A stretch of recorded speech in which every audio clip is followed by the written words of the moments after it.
the mother bird, and today we'll go a little bit. We'll do some of the Yalkut Yosef on it. Maybe we'll see maybe at what time of the day we'll do the Yalkut Yosef. Some interesting stuff.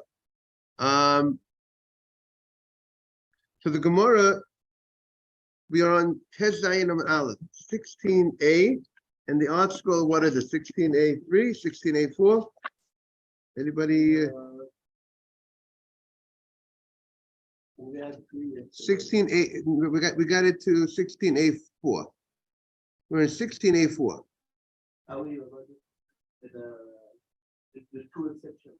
Right. The one was the state. Right. The Gemara brought two. There are two cases. Rabbi Yochanan says there are two cases that a person, when the Torah says, "Good morning," when the Torah gives you a mitzvah. Yeah, put it on. Thank you very much. When the Torah gives you a mitzvah, the mitzvah to do. First Torah says, "Don't do something." A lo says. The Torah follows up with an assay, with a commandment affixed to the violation. There's no lashes, we say in general, because it's a mitzvah lav hanitek laseh. The prohibition is corrected by a positive commandment. But there's two cases, Yochanan says, that if you nullify the opportunity to fix it, if you take away the opportunity to fix it, you ruin the fix. You did something to mavatel, to nullify the fix. Then there is no lash. Then there will be lashes. There are two cases, but there's no other cases. Only two cases when the Torah gives a fix that you have a possibility to be subject to lashes. All other cases, the Torah gives a fix, you will not be subject to lashes. Only two. Okay, that's what the Gemara says. Because it's only two cases that you have the ability to do something that will lead you to lashes when the Torah gives you a fix. Okay, in general, when the Torah doesn't give a fix, you get lashes. Torah gives a fix, you don't get lashes.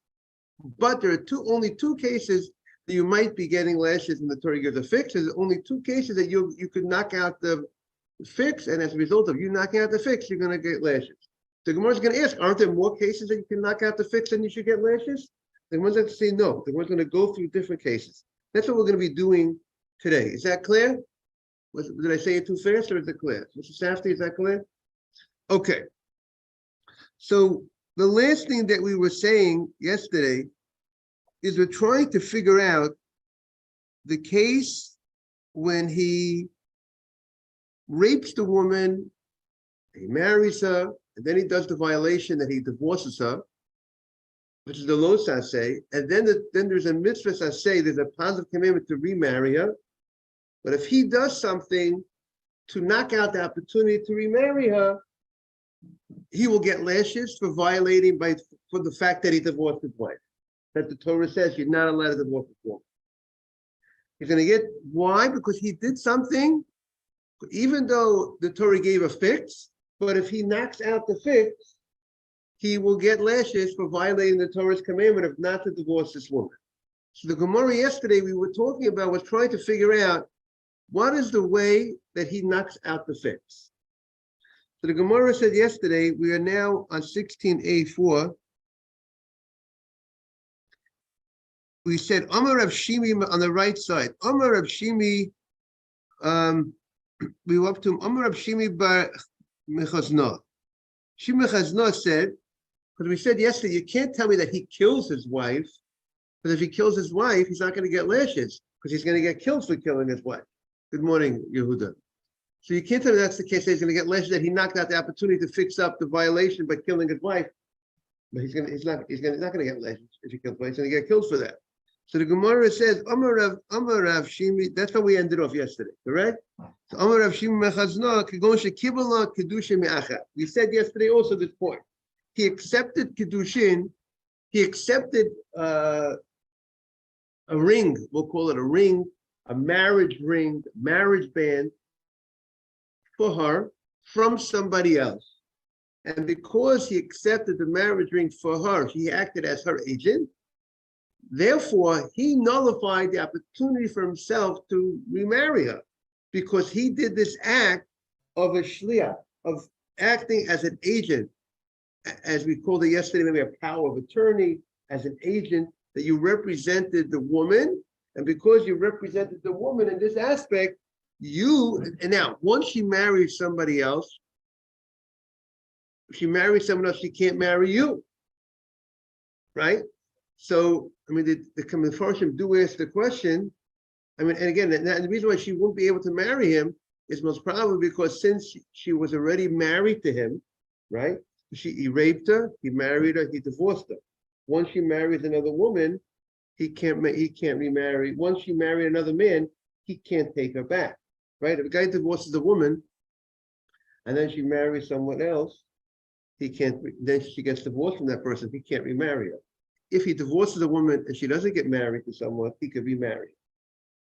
Unless you're a Kohen. Kohen can't remarry his divorcee.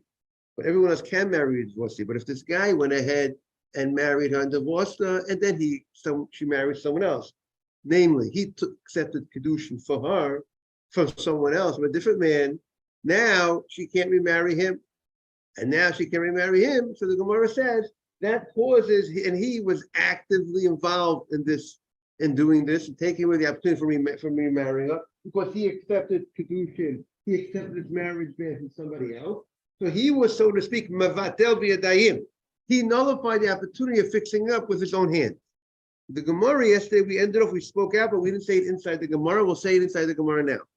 You sent to the group that were on your own. So Amar the Rav. So Rav has an issue with the answer of Rav Shimon Chosno. He takes issue with this response. Why? He says, Ish avite shliach, if she made him a shliach, if he was acting on her behalf, so that's not called that he nullified the opportunity to fix it up, because he's just acting as the agent of that person. Now, it could be that might be the machloket between these two rabbis, meaning to say, good morning, Mr. Ashby. Good morning, Rabbi. Good morning. Rav Shimi Mechozna, who said that if the husband, the man who raped her, married her, divorced her, accepts a marriage ban on her behalf for another man, right? His friend says, would you accept this marriage ban on her behalf? And let's say she appointed him an agent, correct? So that was the case where he nullified the opportunity to remarry her because he accepted a marriage for her from somebody else. So the Gemara, Rav rejects this because he says if he's acting as her agent, morning, Mr. Haber, we said we miss you very much. We were talking about making a telephone call to you today. Okay. So the Gemara, Rav says if he's acting as an agent, that's not him nullifying it, it's her nullifying it. He's just the extension, we said yesterday, Mr. Ash, if you recall, he's just an extension of her hand. That's what we said yesterday. But it's interesting to note that the other rabbi did not look at it that way. The other rabbi felt, Rav Shimi, who gave this answer that he is nullifying the marriage by the fact that he is accepting the Kedushin, even if you were just acting as someone else's agent. But you are playing a big role, being an agent and helping to facilitate this marriage, which in essence will take you away from that. You will not have the ability to marry her. You're not just a little bystander over here. So even when you're acting, a guy who acts as a power of attorney, that lawyer is a powerful position. You're acting, even though you're representing somebody else. Mr. Haber, we're looking for a situation in the Gemara where the guy who raped this woman, married her post the rape because he has a mitzvah to marry her if she accepts, then he divorces her. So he did a violation by divorcing her. And we're going to say there is a case that he will get last year. He's not allowed to divorce her. and he violated that prohibition. He divorced her. And now the question is, will he get lashes for violating by doing the divorce? So the Torah gave a fix, he has to remarry her. But if he does something to take away the opportunity to remarry her, if he nullifies the opportunity to remarry her, he will get lashes. He's an accomplice. Right. The question is how, in what way, what's the case? How does he nullify the opportunity for him to remarry her? The Gemara says if he kills her, he's not gonna get lashes because he's gonna get killed for it. That's not gonna be the case that he's gonna get lashes. So the Gemara suggested with a rabbi that said, you know what the case is? If he acted as an agent for someone, he acted for a friend of his wanted to marry her. And he actually accepted the kedushin, the marriage ring for her. A person, a woman, what do you say? As a shliach. But you're saying he's an accomplice, he's not homeless. Right. That's what I want. That's what I want to explain today. Well, one rabbi says that accepting that kedushin, accepting that marriage band for her on her behalf, and that's going to, in essence, make it impossible for him to fix his violation. His violation was don't divorce her. To fix the violation, he has to remarry her.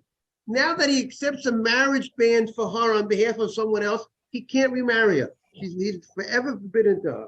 He'll never be able to marry her once she marries another man, since she was previously married to him. So now Rav Shimi says that's the case that he nullified the opportunity to fix it up because he accepted the marriage band for her on behalf of someone else. Rav says that's not considered that you really knocked it out. Because if you are acting on her behalf, you're just like an extension of her hand. It's her doing it. And I'm just saying today, that you did what with Makkos today, that the other rabbi says that's not like Mr. Adrical, he's an accomplice. Even when you're acting as someone's agent, what did you say? It came from her. He was helping her, but how do you look at him helping her? Do you look at that? That's called that he nullified the act. He took away the opportunity. Well, yeah, but she's not allowed to marry him because once she was married to a person and then she married someone else, she cannot go back. Divorced her, and now she's with somebody else. She doesn't want to marry the one that she got divorced. Right, you're right. Wait, but once he divorced her and she married someone else, even if the second guy divorced her, she cannot go back to the first guy. So, but he accepted the marriage. She's disqualified. Right, she asked him to do it. Right. So Rav looks at he doesn't look at it as accomplice. Rav just looks at him. He's just like an innocent guy, just doing what she wants. And we're not calling it he nullified it. That's what Rav. His action circumvented him from ever marrying her again. Right, so that's the question. He did take an action. He did do an action. He did do an action that, right, like Mr. Asmi saying, he did an action. He accepted it, but since his action was done just as a representative of her, just doing her will, so then the Gemara is looking, Rav is understanding it. That's not called you nullified it. To get lashes, it has to be that you have to do an act that you nullify the opportunity. And if you're just acting as someone else's agent, Rav looks at it, that's not called, he doesn't understand it in that fashion. And therefore, he's going to come up with a different, he's going to have to come up with a different explanation. So that's what the Gemara says. If she made him an agent, she is the one who, in essence, is nullifying this marriage.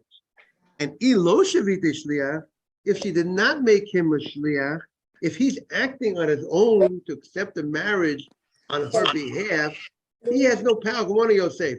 He has no power to accept. Nobody can accept a marriage from someone without the person's consent. So it doesn't take effect. His acceptance, good morning, Simon, will not take effect. She will not be married to the other guy. So he never, in essence, knocked out the opportunity to fix it. Kol Kamine, does he have the power to accept a marriage for someone without their permission? It's nothing. But she's not married to the next guy. So the fix is still in place. So why should there be lashes? So comes Ella Amar Rav Shimon ben Adah. Rav Shimon ben Adah, him who had offered the other response before that she accepted a kedusha from someone else, accepted a marriage, seems to be accepting the question of Rav, and he comes up with another. Oh, by the way, it's interesting. There's two different Rav Shimi. Beforehand, there was Rav Shimi Mechosna. This is Shimi Ben Hada. There's two different cities. One is Mechuza. They're both cities in Bavel. So the first Rav Shimi gave his answer. He said she accepted the marriage ban on behalf of her, and therefore that's called he knocked out the opportunity. So he himself did not agree with Rav's refutation. Rather, Rav Shimi Ben Hada agreed with Rav's refutation, and Rav Shimi comes up with a different explanation. Kigon. So Rav Shimi, by the way, in the Ashkenaz community, there's a famous man, Shimi Glick. Everyone knows that name, Shimi Glick, a big name in the Ashkenaz community. So here we have the name Shimi. It's not Glick. His name was Shimi, either from the Hadaah. There's a Shimi from Mechuza. Different, you have, how do you, they both have the same name. So how do you identify the person? You identify the town. That's Shimi from the Hadaah. That's Shimi from Mechuza. So the Gemara says, he goes shehedira. He went ahead and he made a vow. The rapist said that she can't have any benefit from him. He made a vow, and that's going to be the answer. The morning Nisim, good to see you. He made a vow, and he forbade her to have any benefit. Now, marriage, in order to marry a person, you have to give her a ring. If he wants him to remarry her, he has to give her something, or the whole marriage is part of marriage. Is that person has to give to the wife. He has to be able to have relations with his wife, and therefore, if he made a vow that she will not the same way she will not have any benefit from him. So,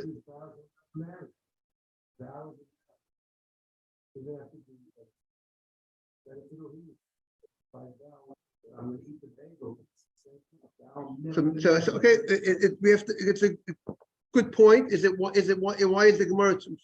The Gemara just says the idea of Hedira. The language of the Gemara is what?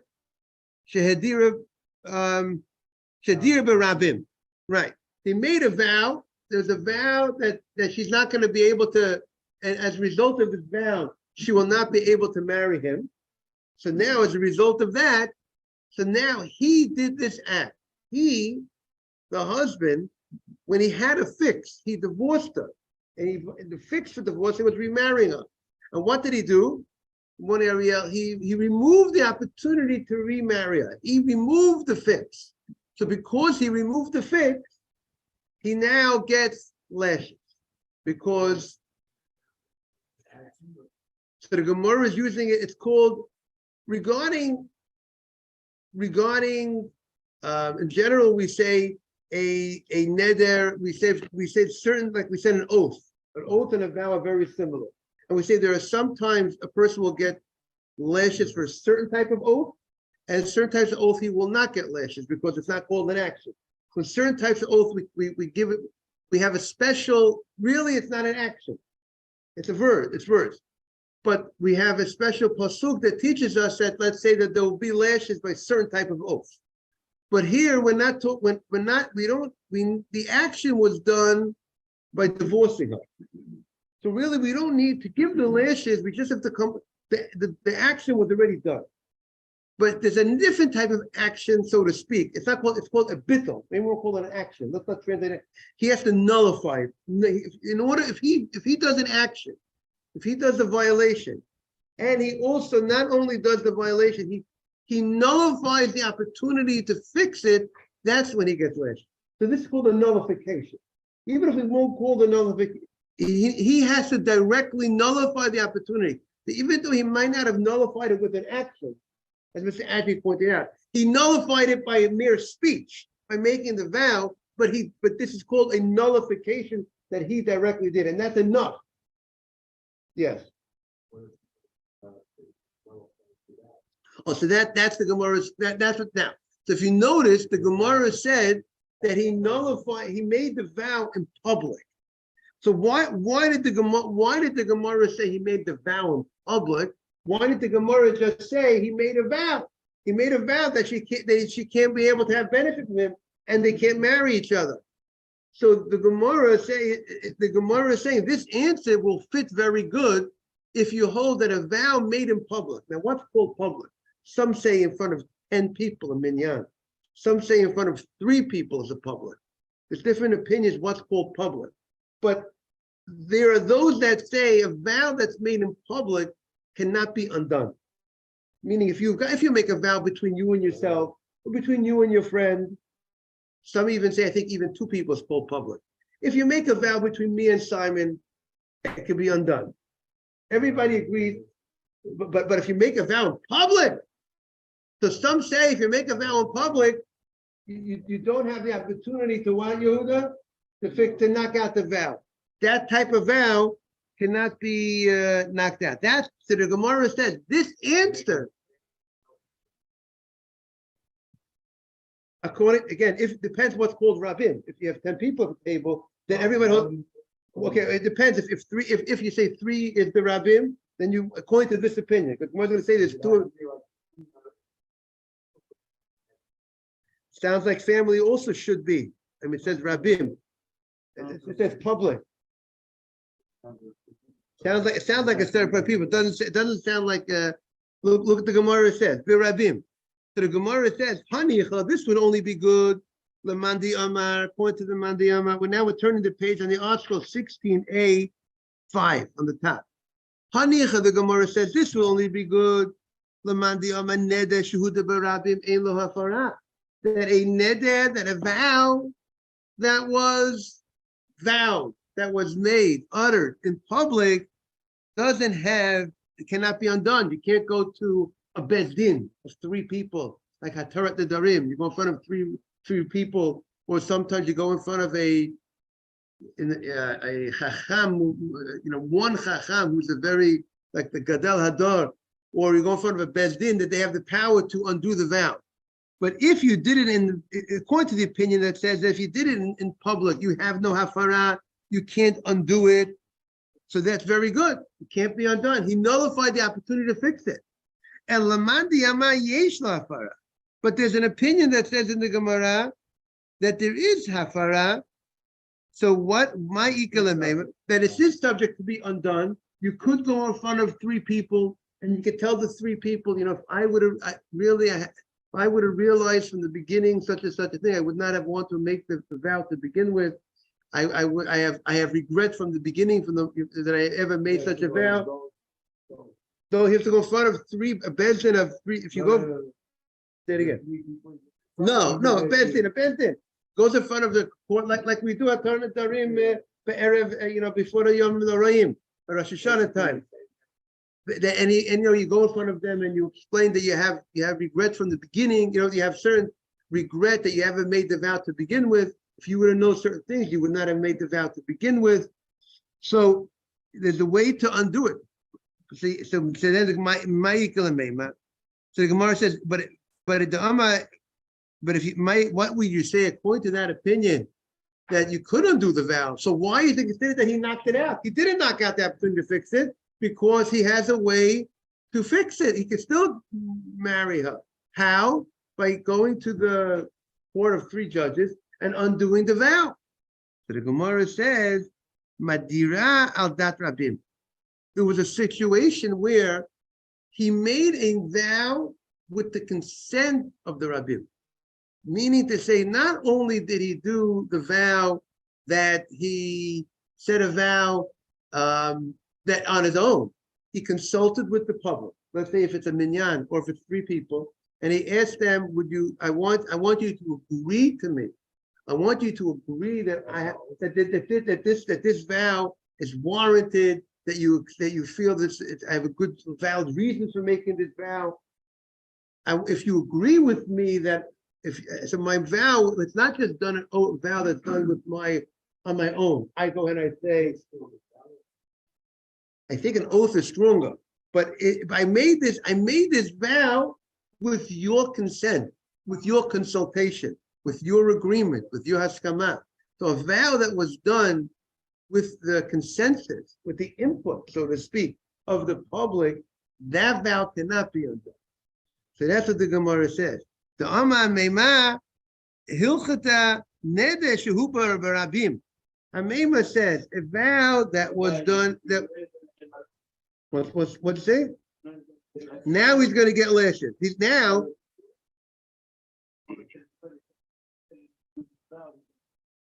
No, he knew when he divorced his wife that he was not supposed to divorce. He was told not for the fact, so for the divorce. He was told if you divorce this woman and you do and you don't remarry her, so to speak, you're gonna get. He was told he's gonna get Makkos for such a thing. Morning. No, but this is the case. This is the case. No, this would be the case of bittul of this rabbi. He will be subject to lashes. Why will he be subject to lashes? Because he removed the opportunity to fix up. He has as long as he will fix it, fine. He won't get lashes. But if he did something that he removed the opportunity to fix it up, and this is the case that he removed the opportunity, he can't fix it up. Why can't he fix it up? Because he made this type of vow that he'll never be able to marry her. So now he was mevater. He knocked out. The Gemara says, even if someone goes in public in front of the synagogue, everybody says, he makes a vow. Your own thing.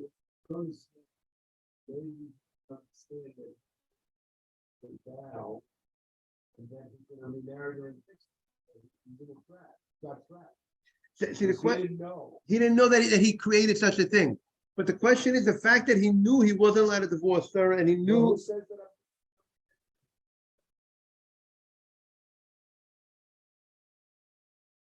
So your question is how the question is that I can marry her. If I know my vow, if I had told I was being foolish, made this vow, I could annul it and marry you. So now you're telling me, oh no, the vow you made, stop from ever marrying her. Now you get less. Oh, well, right. So the question is the question on the table here is, does he need to know that this act will remove his opportunity from right? That's everyone's question, right? We only found. Rashi before only mentioned the fact.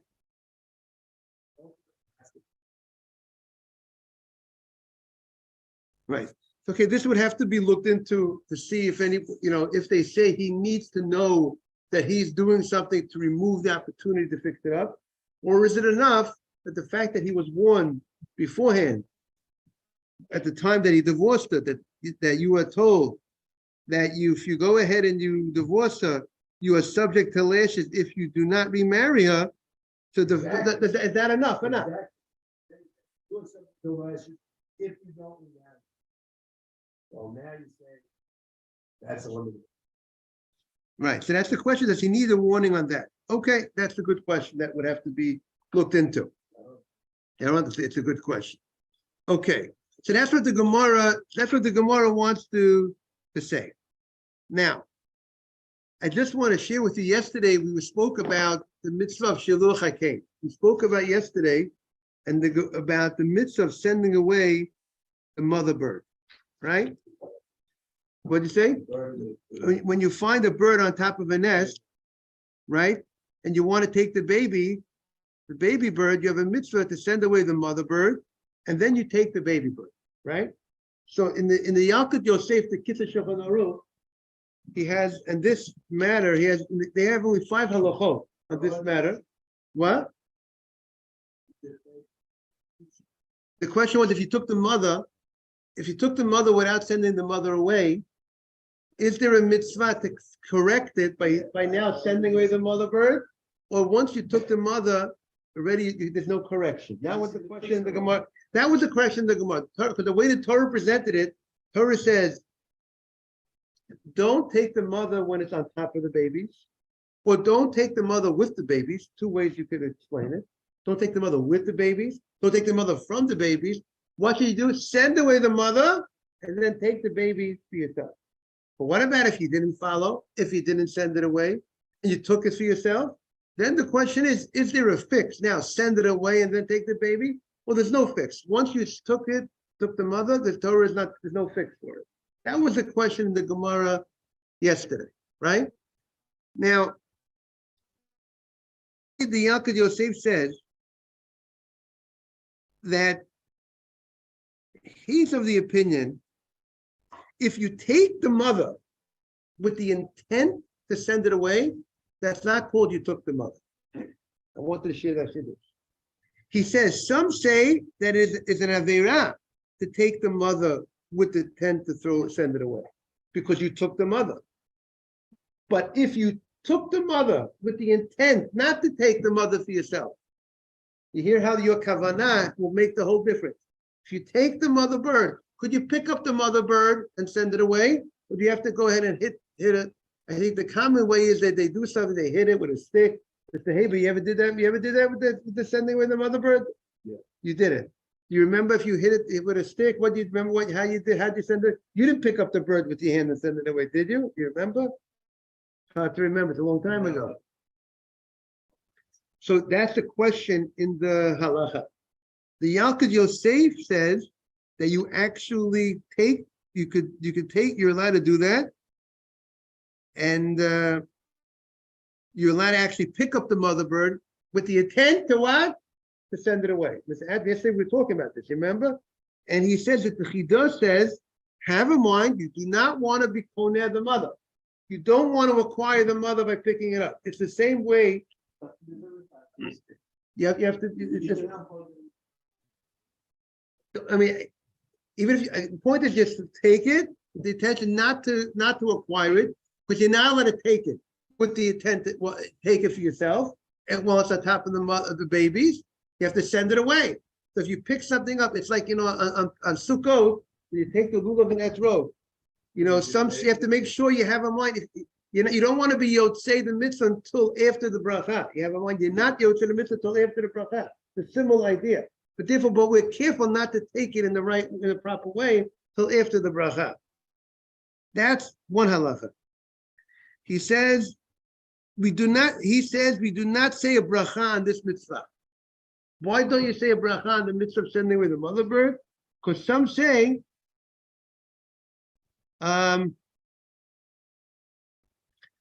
you do not, because some say you're only obligated in sending away the mother bird only when you want to take the children. And many times people don't want to take the children. So if you don't want to keep the children, you don't want to keep them. So that's a reason why not to say a bracha. And some say you don't say a bracha because there's not only there's a mitzvah say, send away the mother bird, but there's a lo saseh. There's a lo saseh in this mitzvah. Don't take the mother bird. And therefore, the fact that there's a lo saseh, so some say you don't say a mitzvah, you don't say a bracha. I'll send away the mother. Now,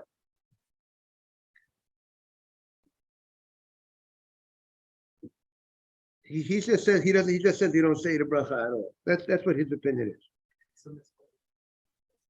Sending away the mother bird, and then you take the baby bird.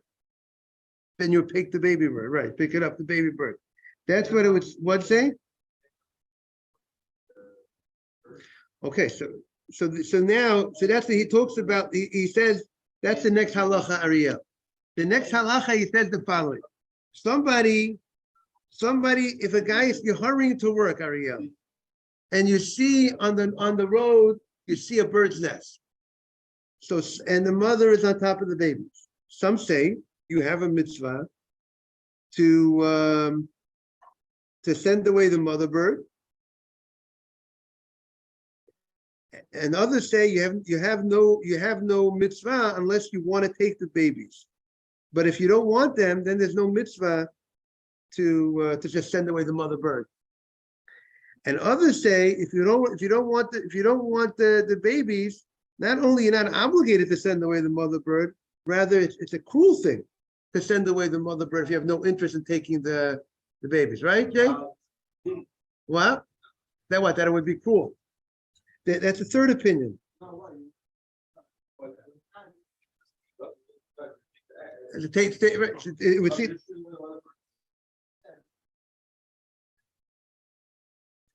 And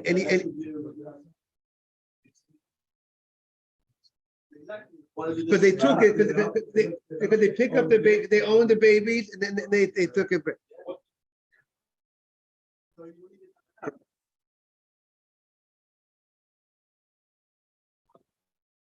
The Torah didn't say reason. I mean, we could suggest reasons. We could suggest.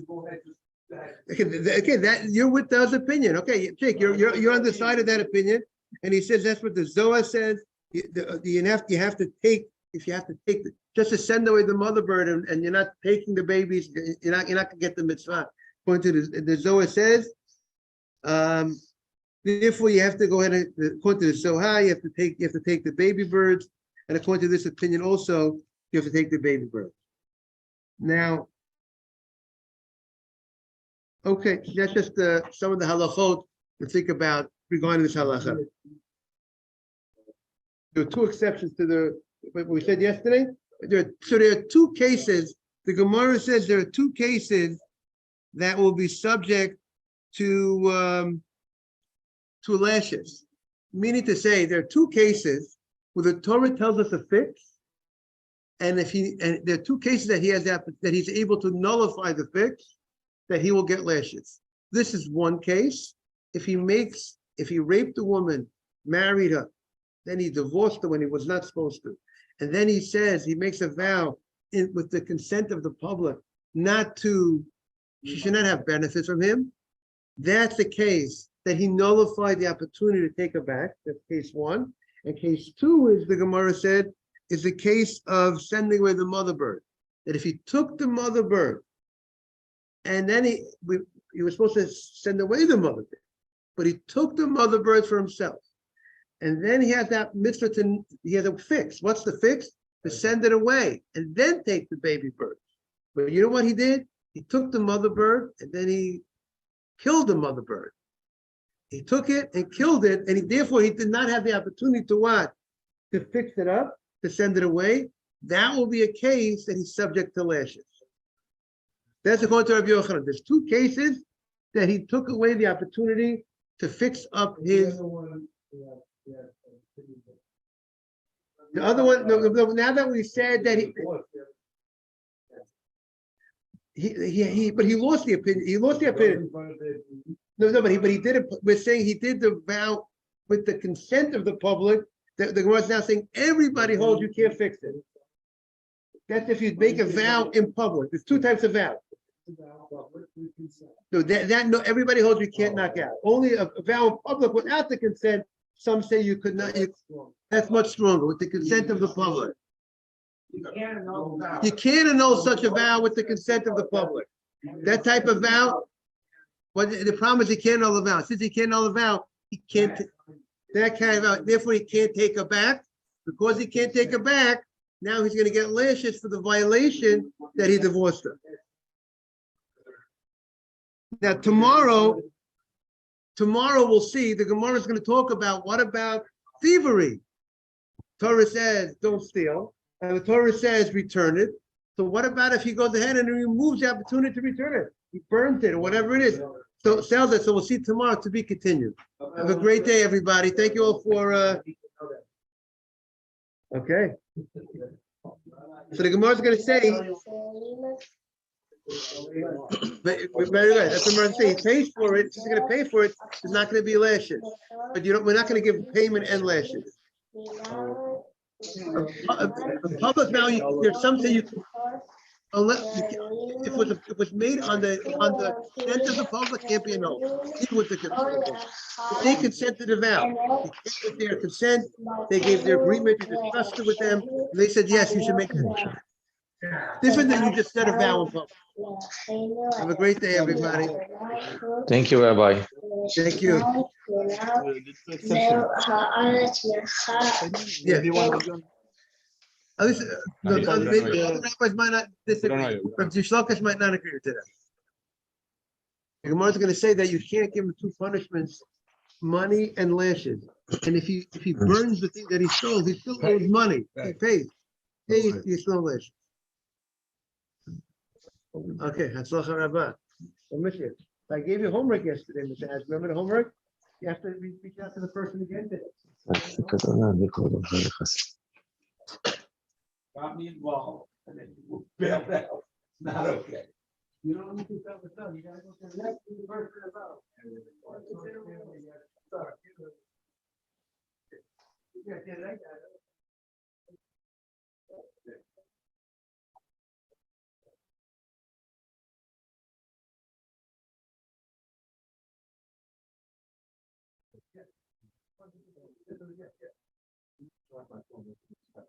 Right here.